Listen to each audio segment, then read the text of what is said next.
बिस्मिल्लाहिर्रहमानिर्रहीम। अस्सलाम वालेकुम वीवर्स। आज मैंने करेले का इंतखाब किया है जो कि एक बहुत ज़्यादा फ़ायदेमंद सब्ज़ी है।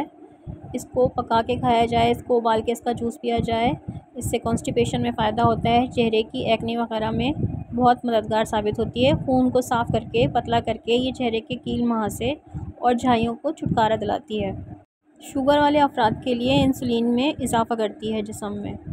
आइए रेसिपी स्टार्ट करते हैं। सबसे पहले मैंने हाफ़ केजी करेले लिए हैं। इनको मैंने ऐसे स्लाइसेस में काट लिया है और इसको मैंने अच्छी तरह से धो लिया है।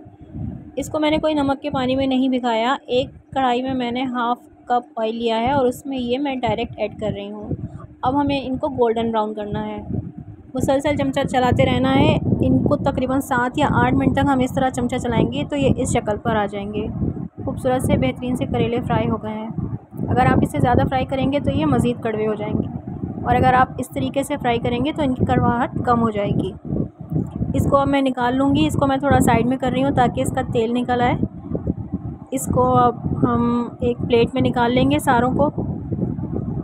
अब उसी सेम पैन में मैंने 3 दरमियाने साइज़ की प्याज बारीक काट के रखी हुई है। सेम पैन में, सेम कढ़ाई में और सेम ऑयल में डाल देंगे। ऑयल मज़ीद ऐड नहीं करना। अब इसको भी हमें तकरीबन 3 से 4 मिनट तक चमचा चलाना है। इसको हमें कोई गोल्डन नहीं करना, कोई ब्राउन नहीं करना। इसको बस थोड़ा सा सौते करना है ताकि ये थोड़ी सी रिड्यूस हो जाए, जैसा कि इस तरह आपको नज़र आ रही है। बस ये अपने साइज़ से थोड़ी सी रिड्यूस हुई है। इसका पानी थोड़ा सा खुश्क हुआ है। अब मैं इसमें तकरीबन 3 छोटे साइज़ के टमाटर रफली चॉप जो मैंने करके रखे हुए हैं वो इसमें ऐड कर दूँगी। टमाटर ऐड करने के बाद हमें मज़ीद 3 से 4 मिनट तक इसको पकाना है ताकि टमाटरों का पानी खुश्क हो जाए और टमाटर प्याज के साथ अच्छी तरह से भुन जाएं, फ्राई हो जाएं। अब इसमें हस्बे ज़ायका नमक, लाल मिर्च, हल्दी और एक चुटकी ज़ीरा डाला है मैंने।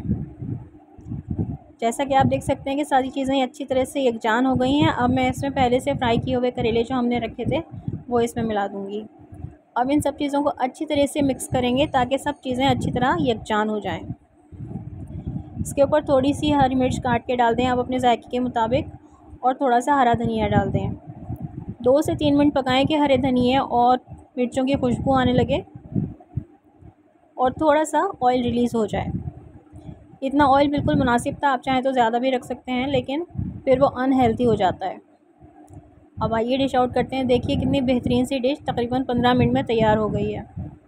जायके में बहुत अच्छी, बहुत मज़ेदार, खाने में टेस्टी और इसके फ़ायदे भी बहुत ज़्यादा हैं। इसको करेलों को डिश आउट करके इसके ऊपर आप थोड़ा सा हरा धनिया छिड़क दें और इसको एंजॉय करें। जिनको करेले पसंद नहीं आते ना वो भी आपसे फरमाइश करेंगे हफ्ते में 2 दिन के करेले पकाएं। मुझे तो बहुत ही पसंद आए। अगर आपको रेसिपी पसंद आई हो तो फ़ीडबैक ज़रूर दीजिएगा। शेयर, लाइक और सब्सक्राइब भी ज़रूर कीजिएगा। करेले को वैसे तो दाल के साथ भी पकाया जाता है, क़ीमे के साथ भी पकाया जाता है, लेकिन इस तरह से जो प्याज के साथ फ्राई करेले बनते हैं ना उनका टेस्ट बहुत ही ज़्यादा अलग होता है। आप ट्राई ज़रूर कीजिएगा। अल्लाह हाफ़िज़।